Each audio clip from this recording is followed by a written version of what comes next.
para saudara dan saudari yang Tuhan cintai.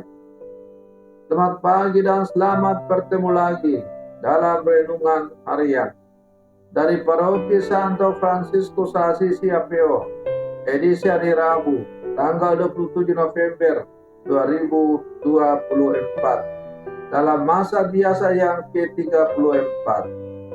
Mengawali hari yang baru ini, kita hendak mendengar dan merenungkan sabda Tuhan.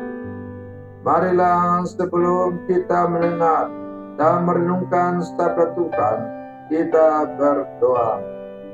Dalam nama Bapa dan Putra dan Roh Kudus. Amin.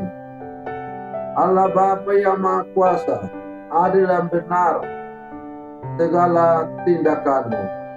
Terpujilah nama-Mu di seluruh alam semesta.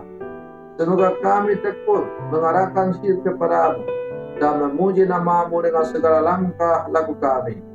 Bersabdalah ya Tuhan, kami siap mendengarkan. Terpujilah Engkau Bapa, Putra dan Roh Kudus, kini dan sepanjang segala masa. Amin. Para saudara dan saudari yang Tuhan cintai, sabda Tuhan yang hendak kita dengar dan kita renungkan untuk mengawali hari yang baru ini, ambil dari Injil Lukas pasal 21 ayat 12 sampai 19. Tuhan bersamamu. Inilah Injil suci menurut Lukas. Pada waktu itu Yesus berkata kepada murid-muridnya, akan datang harinya kalian ditangkap dan dianiaya. Karena namaku kalian akan diserahkan ke rumah-rumah ibadat, dimasukkan ke dalam penjara, dan dihadapkan kepada raja-raja dan para penguasa. Hal itu akan menjadi kesempatan bagimu untuk bersaksi. Sebab itu tetaplah teguh di dalam imanmu. Jangan kalian memikirkan lebih dahulu pembelaanmu. Aku sendirilah yang akan memberi kalian kata-kata hikmat, sehingga kalian tak dapat ditentang atau dibantah lawan-lawanmu. Dan kalian akan diserahkan juga oleh orang tuamu, saudara-saudaramu, kaum keluargamu, dan sahabat-sahabatmu, dan beberapa orang di antaramu akan dibunuh. Karena namaku kalian akan dibenci semua orang, tetapi tidak sehelai pun rambut kepalamu akan hilang.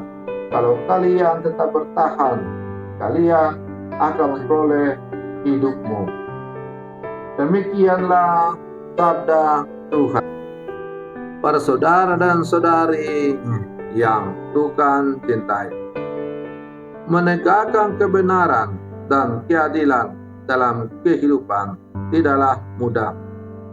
Dibutuhkan perjuangan yang kuat dan konsisten, apalagi di tengah lingkungan yang penuh dengan praktik kejahatan, ketidakadilan, dan perilaku hidup buruk lainnya yang sudah berakar kuat dalam hidup masyarakat. Penolakan dan ancaman terhadap hidup selalu mengintai para pejuang keadilan dan kebenaran.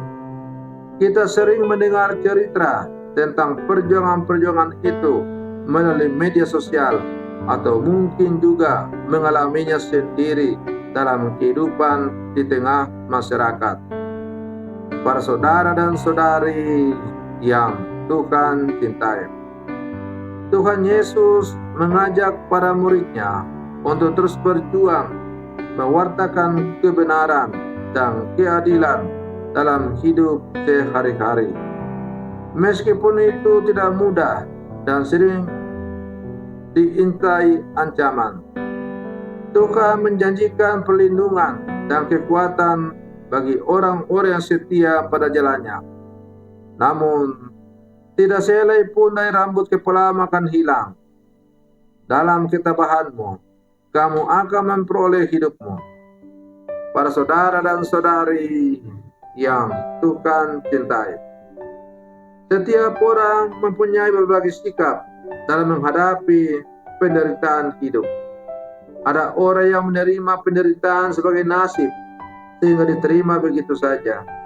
Ada orang yang tidak mau menerima penderitaan dan berusaha menyalahkan pihak lain yang mencari kambing hitam. Maka kita diajak untuk merenungkan dan memandang Yesus, penderitaannya di kayu salib, sebagai kesempatan untuk memberi kesaksian iman. Penderitaan menjadi sarana untuk menunjukkan bahwa Kristus itu hidup. Dengan demikian, orang beriman menjadi kuat menghadapi berbagai macam kesulitan dan tantangan, karena mereka selalu berpegang pada kebenaran Kristus. Para saudara dan saudari yang Tuhan cintai, penderitaan dan kesulitan hidup akan selalu datang dalam hidup kita sebagai orang-orang percaya. Sebagai orang beriman, kita tidak perlu lari dari penderitaan, tetapi kita hadapi. Tidak perlu menyalahkan orang lain, tapi mari kita mencari solusi. Allah membekali kita dengan akal budi, hati nurani, berbagai kemampuan, dan orang lain yang hadir sebagai sahabat dalam hidup kita, agar kita dapat tahan dan dapat menghadapi penderitaan hidup itu.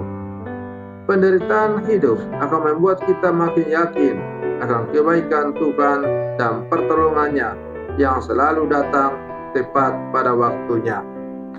Para saudara dan saudari yang Tuhan cintai, semoga permenungan saya untuk mengawali hari yang baru ini semakin menghantar kita untuk menjadi murid-murid Yesus yang sejati. Selamat pagi, Tuhan Yesus memberkati.